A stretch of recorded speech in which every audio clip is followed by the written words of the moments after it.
Hi, you're about to hear from two very different men about the power of Jesus Christ to transform a man's heart and change his life. I pray that God blesses you and speaks to you as you listen to the stories of George Navarro, a former narcotics detective, and Alex Piagetti, the man he sent to prison.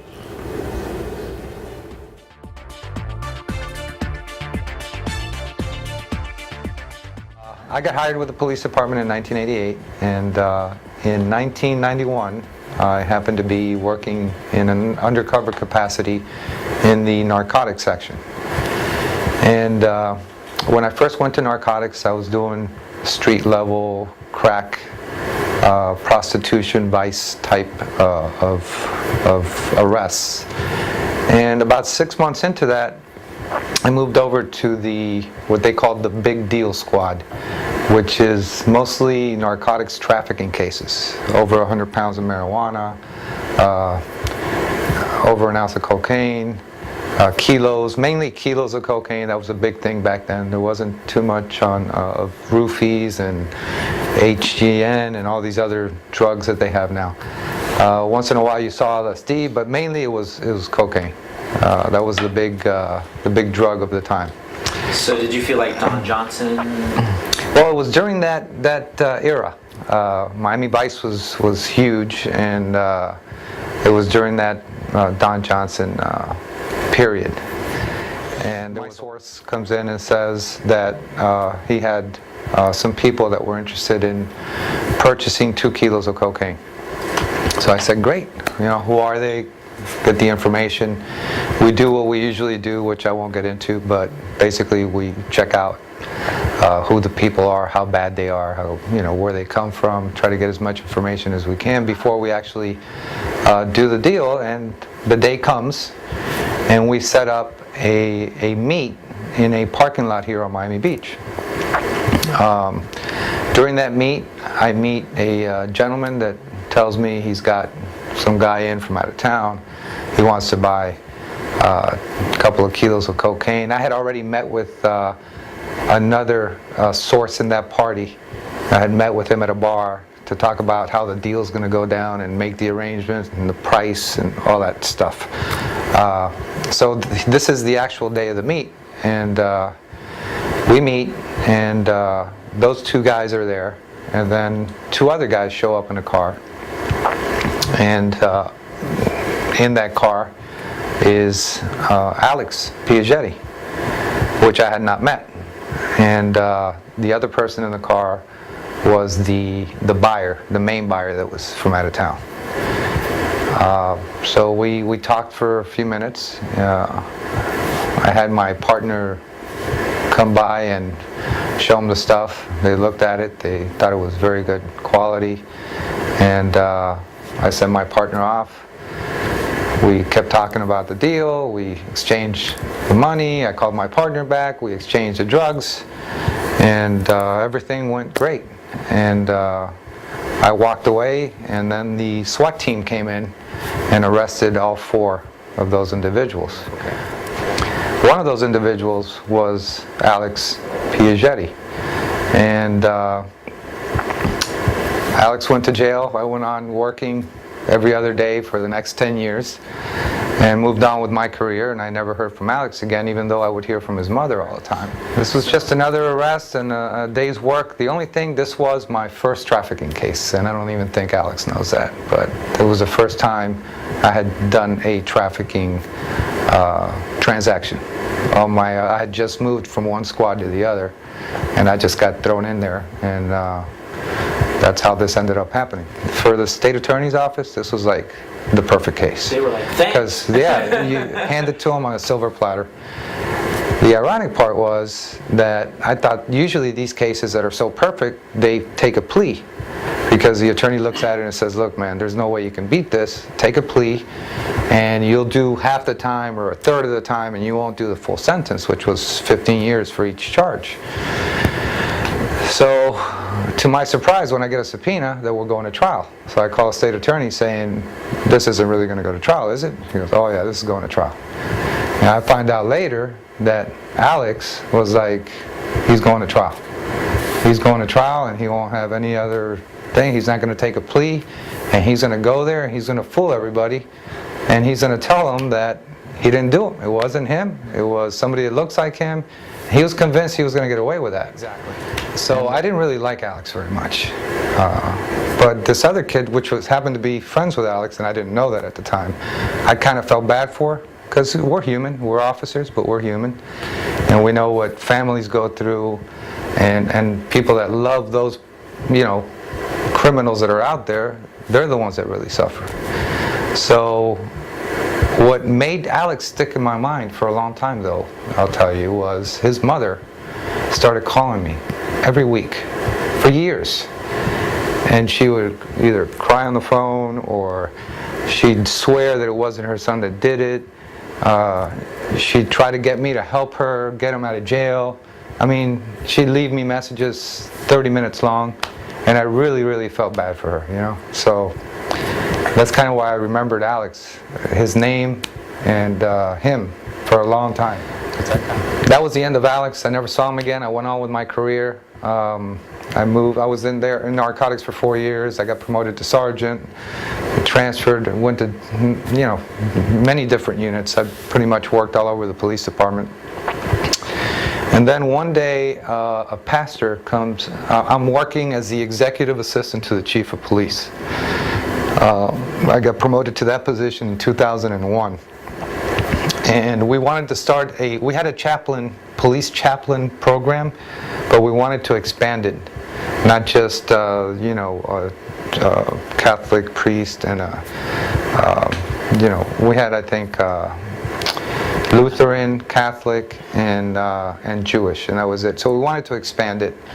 And we had a pastor come in. His name was Pastor Robert Fountain, which I thought he was a pretty squared away guy. So I interviewed him, I talked to him, introduced him to the chief. And we had interviewed several pastors. But anyway, Pastor Fountain ended up becoming one of our police chaplains. In 2003, Pastor Fountain calls me one day and says, "Hey, I got someone I want you to meet in the lobby of the police station." I said, "Okay, I'll be right down." So got in the elevator, I went down to the first floor, walk out to the lobby, and standing next to him is Alex Piaggetti. And I looked at him and I said, "Alex Piaggetti." I remembered his name, and the arrest was in 1991. I'm not very good with remembering names. I don't forget a face, but I'm not very good with names. And I never forgot his name, and it just popped to my head, even though I hadn't really thought about him for many years. And Pastor Fountain told me that, what had happened with Alex, because I never really kept track of him. He was in prison for 6 or 7 years, whatever it was.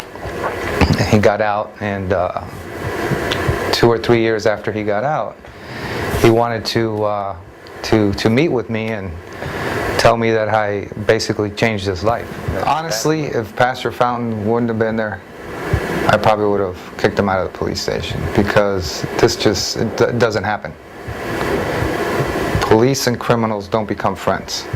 And criminals don't come to the police station after they did 6 or 7 years in prison of hard time.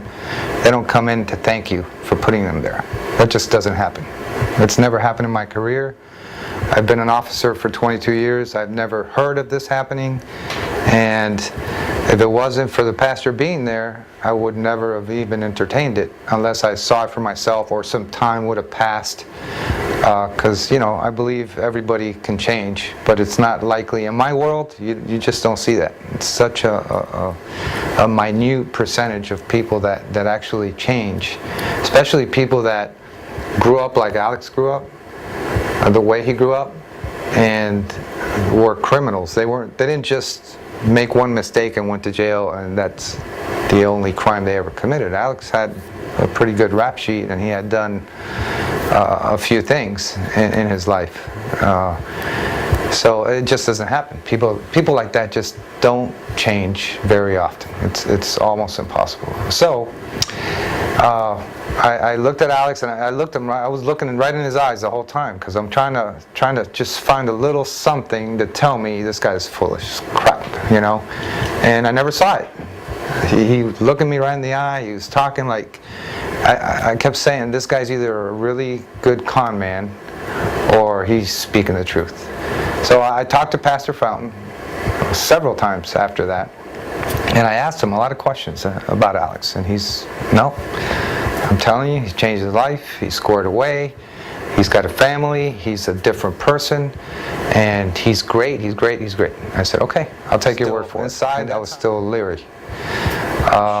Obviously, I didn't tell one policeman this story, but I will not forget that there was a female police captain in the lobby that day witnessing this whole thing, and I had no idea she was eavesdropping because she was standing probably 10 or 15 feet away from us.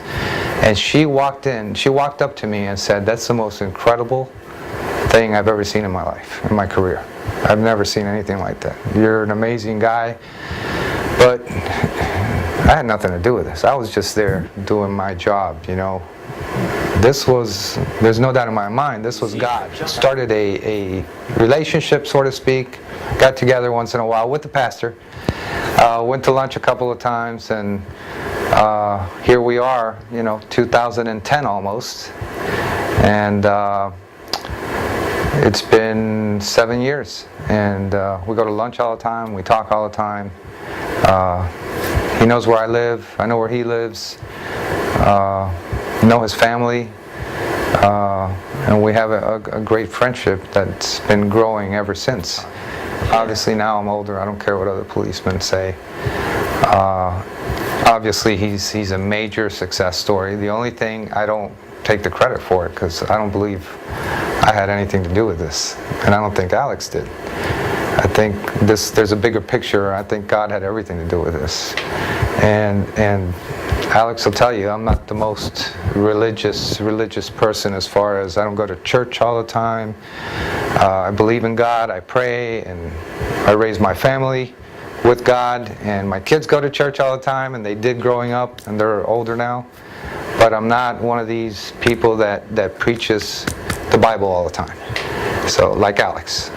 So I'm not like that, and I never have been. So that's, for me to say this was a bigger person like God that made this happen, I truly believe it. If this video is ever seen by a policeman or someone that's been a policeman, they're going to feel the same way I did when I first ran into him in the lobby with the pastor. They're going to be thinking, having the same thoughts I'm having right now. Because not too many people change. But Alex has done so much good since he got out of prison. I'm still amazed. Like I said, I tell his story all the time. I just don't take credit because I don't think I had anything to do with it. You know what's incredible now? We talk about my sins. And he tells me, George, you can't do that. He does. I mean, that's talk about a 180. God has a funny sense of humor. Yeah. I mean, and that blows me away. And I see how he lives his life, and he does the right thing, you know. And nobody's perfect. We're human, and I certainly am not perfect. And I always wanted Alex to know I'm not perfect.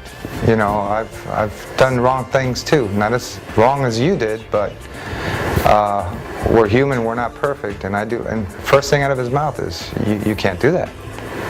That's a sin. You have to change that, and you have to do this and this and this." You know. And I think that's really incredible how that has completely come around.